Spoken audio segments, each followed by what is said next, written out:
রাঙামাটি পৌরসভার অভ্যন্তরীণ সড়কগুলোর বেহাল দশা বিরাজ করছে। দীর্ঘ সময় সংস্কার না হওয়ায় খানাখন্দে ভরে গেছে সড়কগুলো। এতে জনদুর্ভোগ, মানুষের মাঝে অসন্তোষ বেড়েছে। আরও খবর জানাতে সরাসরি যুক্ত হচ্ছেন রাঙামাটির প্রতিনিধি মোহাম্মদ সোলাইমান। সোলাইমান, রাঙামাটির পৌরসভার অভ্যন্তরীণ সড়কগুলোর বেহাল দশা সম্পর্কে জানতে পেরেছি। এক্ষেত্রে আসলে সড়ক সংস্কারের বিষয়ে কর্তৃপক্ষ কোনো ধরনের ব্যবস্থা নিয়েছেন কিনা জানাবেন। নাসরিন, আপনি বলছিলেন রাঙামাটি পৌরসভার আভ্যন্তরীণ যে সড়কগুলোর আহ, বেহাল দশার অবস্থা। আসলে আমি আপনাদের জানিয়ে রাখতে চাই, বিগত সরকার পতনের আগ থেকে কিন্তু রাঙামাটি পৌরসভার যে নবনির্বাচিত মেয়র ছিল উনি কিন্তু সড়ক সংস্কারের কাজে হাত দিতে পারেনি, যার কারণে কিন্তু রাঙামাটি পৌরসভার আভ্যন্তরীণ যে সড়কগুলো রয়েছে সেগুলো একদম বেহাল দশা জরাজীর্ণ অবস্থায় রয়েছে। এবং রাঙামাটি শহরের ৯টি ওয়ার্ডের মধ্যে মোটামুটি ৮টি ওয়ার্ডের যে আভ্যন্তরীণ যে সড়কগুলো রয়েছে সেগুলোর অবস্থা সবচেয়ে বেশি খারাপ। এখানকার খানাখন্দকে ভরে থাকা সড়কগুলোতে মানুষ দৈনন্দিন চলাচল সহ যান চলাচলের মারাত্মক ব্যাঘাত ঘটছে এবং মানুষ দুর্ভোগ পোহাচ্ছে। আরেকটি তথ্য জানিয়ে রাখতে চাই, বিগত অন্তর্বর্তীকালীন সরকার যে দেড় বছর যাবৎ দায়িত্ব পালন করছে, এর মধ্যেও কিন্তু সড়কের কোনো সংস্কার কাজ এবং কোন সড়ক নির্মাণের কাজও এখানে কোনো ধরনের কাজ করা হয়নি।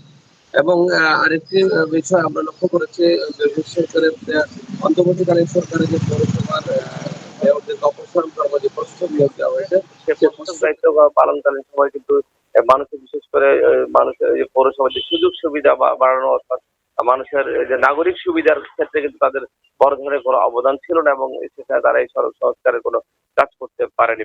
আর এই খানাখন্দকে ভরা এইসব সড়কগুলো নিয়ে কিন্তু মানুষ সবচেয়ে বেশি চিন্তিত হচ্ছে। আসন্ন সামনে কিন্তু বর্ষা মৌসুম, সেই বর্ষা মৌসুমে কিন্তু এই দুর্ভোগটি আরো বেড়ে যাবে। বিশেষ করে রাঙামাটি শহরের ৬ নং ওয়ার্ডের যে সদর হাসপাতাল এলাকা, হাসপাতালের আগে যে সড়কটি রয়েছে সেটি খুবই দুরবস্থা। রাঙামাটি ফরেস্ট কলোনি এলাকায় যে সড়কটি রয়েছে সেটিরও আরো দুরবস্থা। একইভাবে রাঙামাটি শহরের আসামটি স্বর্ণটিলা এলাকায় বেশ কিছু আভ্যন্তরীণ সড়ক রয়েছে যেখানে খানাখন্দকে ভরা রয়েছে, যেখানে মানুষ নিয়মিত শিক্ষার্থী মানুষ এবং ব্যবসায়ীরা চলাচল করে এবং সেখানে যথেষ্ট পরিমাণে যানবাহনও চলাচল করে, কিন্তু তারা এইসব সড়কে চলাচলে চরম ধরনের দুর্ভোগ পোহাচ্ছে এবং দীর্ঘদিন যাবৎ এই দুর্ভোগ থাকার কারণে কিন্তু নগরবাসীর মাঝে একটি ক্ষোভ রয়েছে। বিশেষ করে অন্তর্বর্তীকালীন সরকার এবং এর আগে যে মেয়র ছিল তারা কিন্তু এই সড়কগুলো নির্মাণে স্থায়ী কোনো সমাধান করেনি। একই সাথে রাঙামাটি শহরের যে ফুটপাত গুলো রয়েছে সেগুলো অনেকটা বেদখল এবং সেখানে খানাখন্দকে ভরা নষ্ট হয়েছে এই ফুটপাত গুলো। সেই ফুটপাতেও কিন্তু মানুষ চলাচলে মানে দুর্ভোগ পোহাচ্ছে।